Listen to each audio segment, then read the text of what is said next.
Magandang araw sa lahat. Ako po si Ron Gadwin Imgabo. At ako naman si Hana Bigil Hungoy, Nagbabalita ngayon sa Philippine News Online.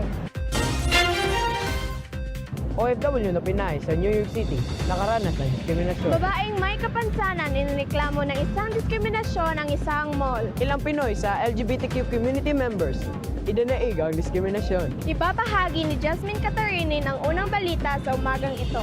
Jasmine?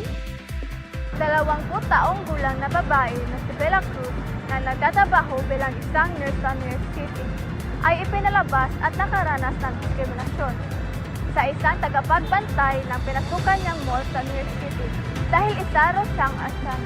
Balik sa inyo. Maraming salamat, Jasmine. Sa pangalawang balita naman sa umagang ito, ihahayag ni Denise Montibon ang pagbabalita. Denise? Dalagang ipinanganak na may muscular dystrophy si Crystal Ann. Hindi niya maigalaw ang kanyang mga paa at hindi rin siya makalakad, kung kaya't kailangan niya ng wheelchair. Pero nang dahil dito, siya'y nakaranas ng diskriminasyon kamakailan sa isang shop sa loob ng bagong bukas na mall sa Tugigaraw City. Labis na hiya at sakit ang kanyang naramdaman dito. Balik sa inyo.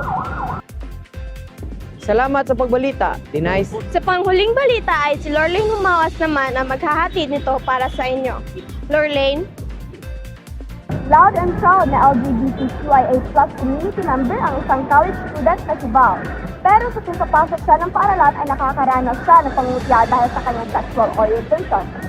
Ayon sa Laga Vlog Network, magpapatuloy ang diskriminasyon sa mga LGBTQIA+ members dahil walang batas ang nagpoprotekta sa kanila. Balik sa inyo. Maraming salamat, Lorraine. Nakaalarma ang nangyayari pang-diskriminasyon sa mga tao ngayon. Marami ang naapektuhan sa mental at pisikal. Kung kaya't pwede ay tigilan na natin ang pagdidiskriminasyon bago pa ito humantong sa mas malaking problema. Muli, kami ang iyong tagahatid ng balita tuwing umaga dito lang sa Philippine News Online.